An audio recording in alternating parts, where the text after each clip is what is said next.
Hi friends, welcome to my channel Sukanya Naidu vlogs. ఈ వీడియోలో మనము ఫ్రాన్స్ కర్రీ ఎలా చేయాలో చూద్దామండి. ఎప్పుడు ఫ్రై చేసుకుంటూ ఉంటాం కదా, అలా కాకుండా కర్రీ చేసుకుందాము. ఇది రైస్ లేకైనా చపాతీ లేకైనా దేంట్లోకైనా కూడా చాలా బాగుంటుందండి. ఎక్కువ మసాలా లేకుండా సింపుల్గా ఈజీగా తొందరగా ఎలా చేయాలో మనము ఈ వీడియోలో చూద్దాము. వీడియో ఎక్కడ స్కిప్ చేయకుండా చూడండి, అప్పుడే నేను ఎలా చేశాను ఏమనేది మీకు అర్థమవుతుంది. ఈ విధంగా మీరు కూడా ట్రై చేసి ఎలా వచ్చిందో నాకు కామెంట్ చేయండి. ఇప్పుడైతే మనము లేట్ చేయకుండా ఇంకా వీడియోలోకి వెళ్ళిపోదాము. ఇప్పుడు స్టవ్ పైన ప్యాన్ పెట్టుకొని దాంట్లోకి ఆయిల్ వేసుకోవాలి. ఆయిల్ కొంచెం ఎక్కువగానే వేసుకోవాలండి. ఇవి ఫ్రాన్స్ మనము వేయించుకోవాలి కాబట్టి.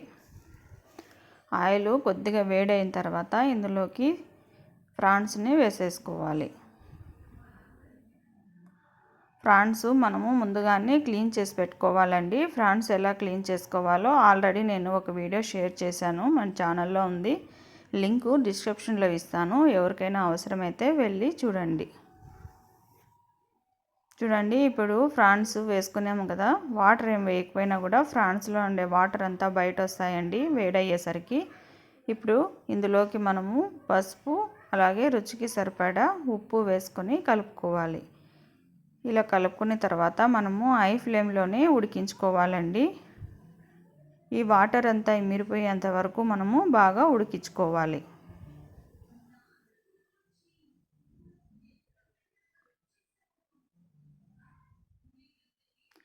ఇలా అంతా కలుపుకున్న తర్వాత మనము ప్లేట్ పెట్టి ఒక హాఫ్ అన్ అవర్ దాకా ఉడికించుకోవాలండి. అప్పుడే దీంట్లోని వాటర్ అంతా ఇంకిపోతాయి.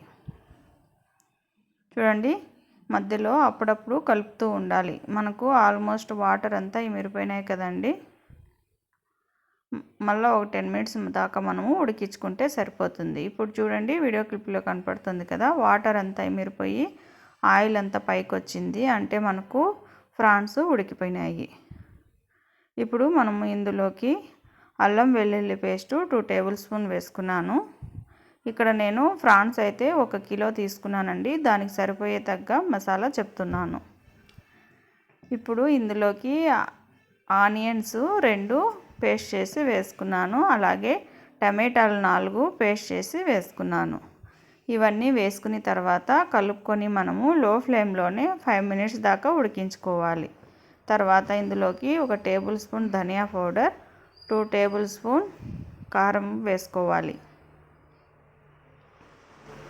ఇవి కూడా వేసుకొని మిక్స్ చేసుకొని 2 మినిట్స్ మనము ఉడికించుకోవాలి.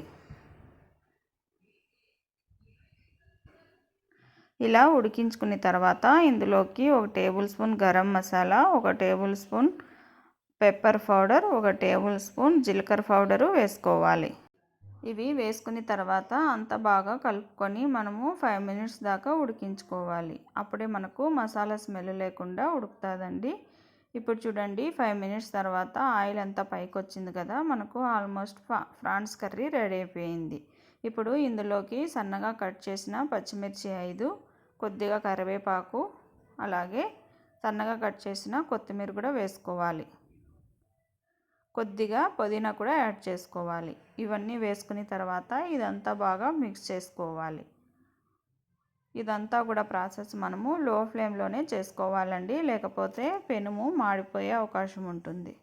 అంతే అండి, చాలా ఈజీగా ఎక్కువ మసాలా లేకుండా మనకు ఫ్రాన్స్ కర్రీ రెడీ అయిపోయింది. ఇది చపాతీలోకైనా రైస్లోకైనా దేంట్లోకైనా కూడా బాగుంటుందండి. ఈ విధంగా మీరు కూడా ట్రై చేసి ఎలా వచ్చిందో నాకు కామెంట్ చేయండి. ఈ వీడియో మీకు నచ్చినట్లయితే లైక్ చేయండి, షేర్ చేయండి, సబ్స్క్రైబ్ చేయండి. Thanks for your watching. Next వీడియోలో మళ్ళీ కలుసుకుందాం.